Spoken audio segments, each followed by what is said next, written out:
Good morning, organization. Today we have a review on the Russian Hurricane Mark II-B, also known as Starlinkane.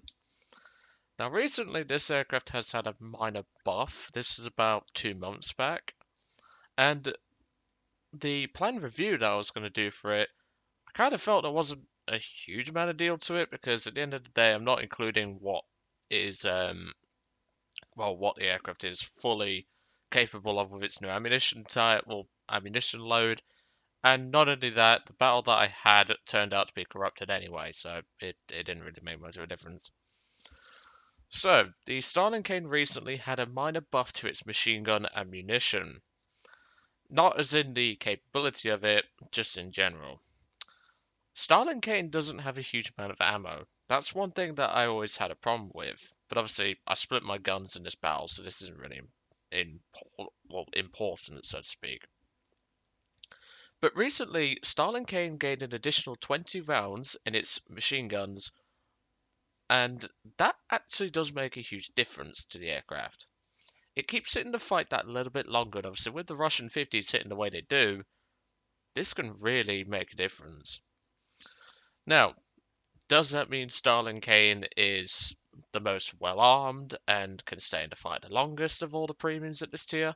No, but Starlinkane's bloody good for a few reasons. But first, we're going to get into the mainstay.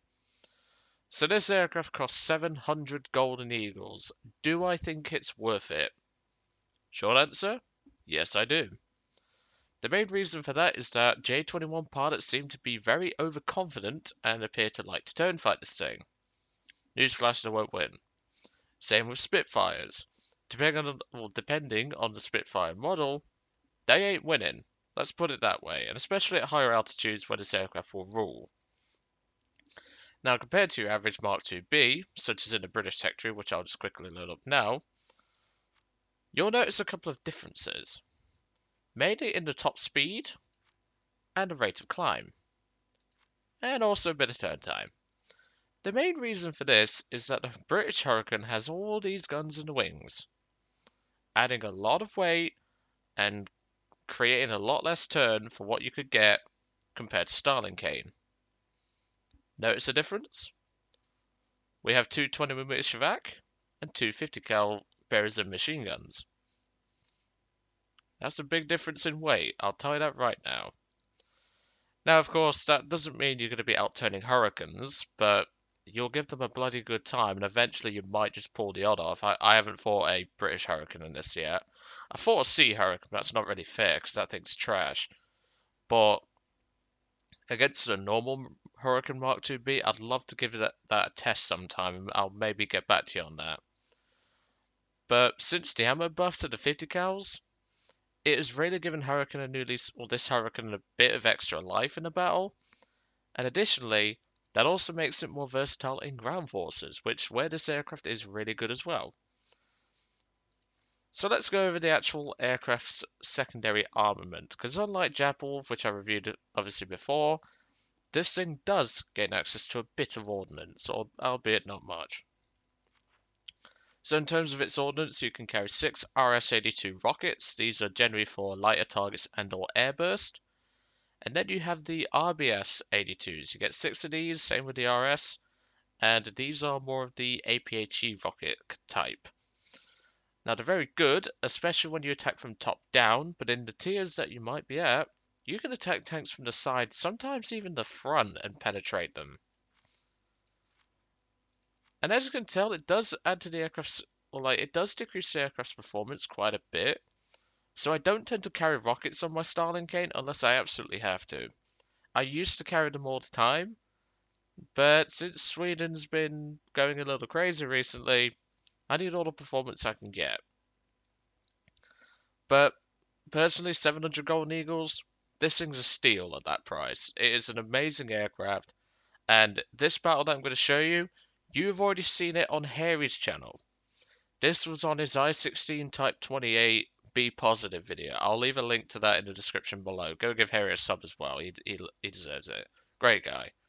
But all I'll say is that I was one of the pilots in that battle, and while Starlinkane didn't get to do a whole lot, it certainly proved its worth, and that's what I also want to show as well. Teamwork with a Starling Cane does make the dream work, and there's one reference for you from my childhood which probably no one will get. Let's put it that way. So those of you who watched Harry's video on it, you'll obviously know how this battle goes, especially for me. But if you haven't watched Harry's video, or if you're not subbed to Harry, like I said, go give him a sub and go watch that video. I'll leave a link to that below. But all I will say is, this was a battle to be amazed by, and that's putting that lightly. So in this battle, it's me, Harry, Tanker for you, which he got ripped by in the comments, let's put it that way. And we also have Uptown Loki. Now, Tanker did get a bit of hate in the comments for the way he was. He did claim that he's learning from it, which I hope he is. So, Tanker, I know you're going to be watching this. You're probably going to be one of the first to watch it. I'm not taking a piss, but all I'm saying is, I really hope you learn from this mistake. The Act 2 is an incredible plane, so try to learn from it, mate. I know you're still new to the game somewhat, but learning from your mistakes is the best lesson. So, as you can tell by our team's composition, we have pretty much nothing but ground pounders. The only fighters are me, Harry, and Loki, as well as one I-16 Type 24, who's going to get his ass kicked. Yeah, this is not looking good for us. And at the moment, it's around about this point where Harry's going, they nerfed it because they nerfed the I-16's flight, or they gave it a temperature nerf that it didn't need. And at this point, we was all laughing as Harry just screams, they nerfed it! It was pretty funny. So obviously, as you'll hear from the live comms in the battle, which obviously I've left in the description below, you'll notice that I was more concerned about this squad of Spitfires. Now luckily, the Spitfire that chooses to engage me is a bit of a dumbass, let's put it lightly. Now he does do the typical Spitfire thing, that's try and force a dogfight, because all Spitfires try to force that. Now Starling Cane does have a problem with sparky guns. The best way to address that is air targets on the 12-7s, Shavaks set, or WAGs as we call them, set to armoured, gun convergence 400 to 500 meters, you need to be in close. And with your limited ammo load of Starling Cane, you're going to need all the hits you can get. As you saw there, I've actually joined the guns temporarily and engaged the Spitfire in a turn fight. Now because I've already crit the Spitfire, I'm winning this fight no matter what. And at this point, the pilot of the Spitfire, obviously very salty that he's not out-turning me, decides, I'm going to go back to the hangar and have a little cry. So, there he goes. Kill number 1. Now, I don't contribute much to the battle in terms of kills. But that's not what this is about. This battle was mainly about teamwork. Now, for those of you who obviously knew already in this battle, Tanker's already dead. Just to reiterate, Tanker is already dead. He got swarmed by like 4 planes and we just all laughed and had a joke. But at this point, Harry's engaged with the J-22B and I'm coming in for a shot myself. However, Harry just had to jinx me. He said that's not going out, and funny enough that fire does go out, so thank you Harry. Cost me a kill there. But jokes aside, we're able to handle it regardless, because that J-22 is now out of the fight. So at this point, we obviously want to engage the higher foe, that being that J-22 down there. Loki goes for a shot, and manages to set the J-22B on fire, which is very important. That's another important kill. Given that the enemy team had no J-21s because of the BR, we really had to take the Swedish planes out. I get the Teamwork Award for being near Loki when he scored that kill, and I decided to target the Hurricane for a bit of Hurricane on Hurricane violence. And just to point out, before I make this gun pass, that is the Sea Hurricane Mark 1C. That is the same BR as Starling Kane. Yeah, I know what I'd rather be flying, and it ain't that. Now, I probably could have killed that guy without joining the guns, but I didn't want to take the risk. So that's my second and final kill for this battle. But again, this is not about kills, that's why I chose this battle. And not only that, that's why Hairy featured it. Simply due on the basis that this was an amazing bit of teamwork on our 3 part. At that point, I actually fat-fingered my right mouse button, because I was moving my mouse to... I think I was moving my Pokemon deck box, because I tend to keep my deck boxes for like the card games that I play quite close to my desk, and I was moving it, and my hand must have slipped and caught the trigger pull, but I'm not bothered. It's only a couple of rounds lost.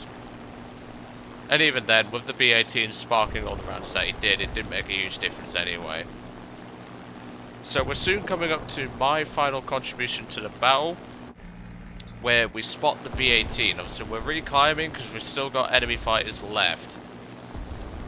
And out of us 3, I'm the tankiest of the lot. Hurricane, well, the Starling Kane is actually pretty tanky. So I said to the guys, right, I'm going for it.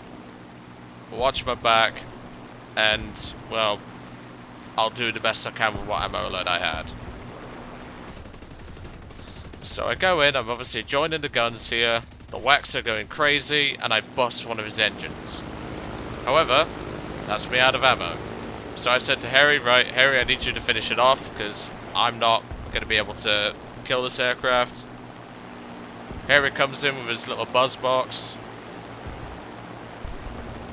I'm obviously watching it happen, because I don't want Harry to get shot down. Because A, I'd feel bad, and B, that'd just be great.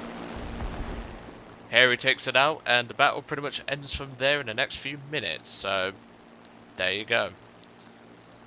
So like I say, Starling Kane with a squad is very effective. Even on its own, it's very effective. You just have to be careful of your ammunition. But as you'll see from Harry's video with the live comms, we really did kick some ass. And that's putting it lightly. But anyway, I'm going to let you guys off. I slipped my tongue there. And I'll catch you all on the next one. Like I say, go down in the description below.